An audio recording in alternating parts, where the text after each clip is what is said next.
Beaucoup de gens ont une préoccupation quand on passe le temps à leur parler de spiritualité, méditation, où le karma est monté, le karma est descendu, où les lois cosmiques, les corps spirituels, le voyage astral, l'éveil, le samadhi, tout ça. Les gens se disent, mais attends, on vit quand même dans un monde matériel.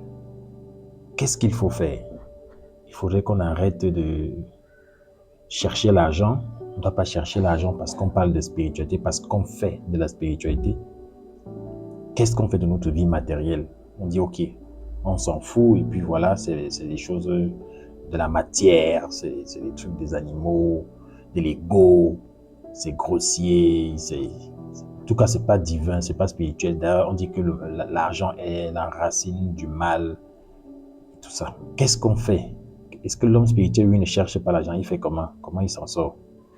Il va vivre d'eau et de belles paroles et de bonnes paroles divines, spirituelles. Oui, c'est une préoccupation légitime. En fait, oui, on a un corps physique. On a une personnalité qui vit dans un monde qui a des lois, qui a des règles. Et il faut obéir à ces règles autant que possible. Sinon, on aura des problèmes dans cette vie matérielle au point où on ne pourra même pas exercer notre spiritualité. On est obligé d'obéir à ces principes.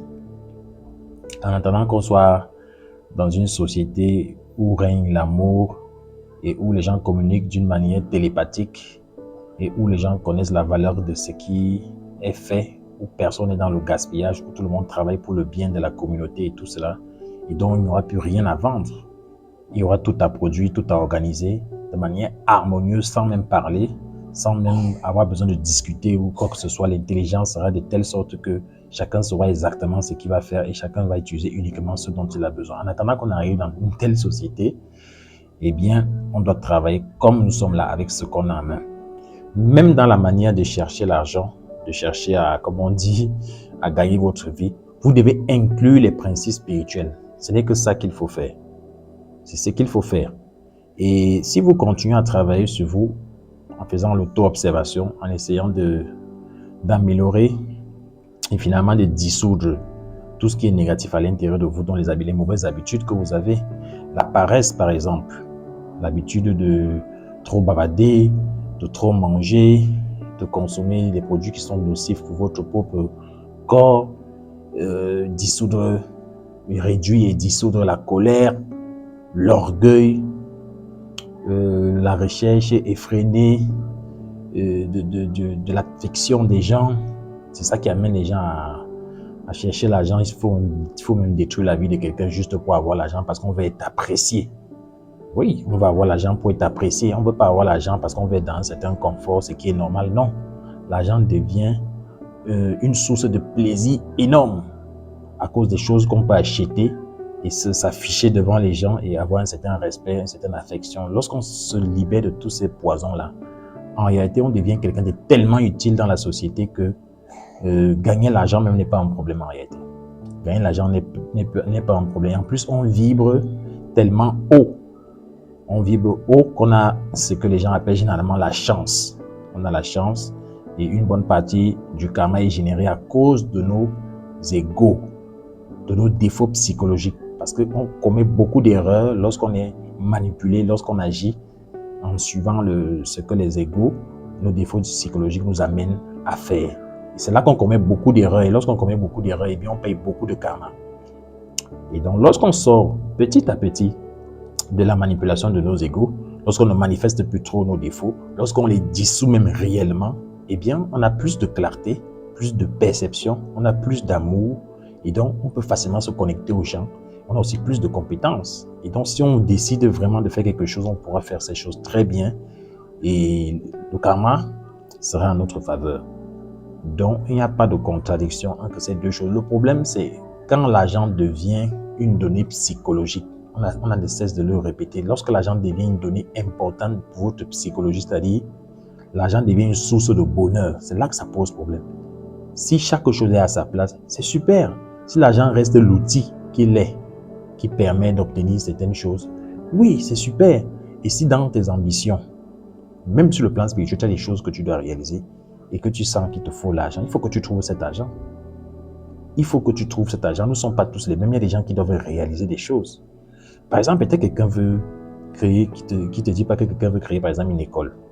Parce qu'il veut que dans son école, il va introduire, par exemple, certains principes spirituels et que ça sera sa manière à lui d'aider le monde, d'aider les hommes d'une certaine manière et commencer à inculquer un peu de spiritualité tout doucement, pour que tout doucement, la nouvelle génération qui va se former dans son école commence à changer. Ça peut être une idée. Et là, tu as besoin de l'argent. Tu as besoin de te conformer aux normes de cette société, de ce monde pour pouvoir créer une entreprise et la gérer. Même si tu vas toujours mettre la spiritualité dans tout ce que tu vas faire. C'est pas pour rien que j'ai écrit un livre sur le marketing spirituel. C'est possible de faire du marketing en impliquant, en incluant là-dessus des principes spirituels. Et je ne suis pas le premier à penser comme ça. Quelqu'un d'autre peut vouloir créer un hôpital, là, il va instaurer une certaine éthique spirituelle de haut niveau. On peut changer la société en commençant à conquérir certains pans de la société pour inclure à l'intérieur de la spiritualité. Peut-être c'est comme ça que les choses vont commencer à changer.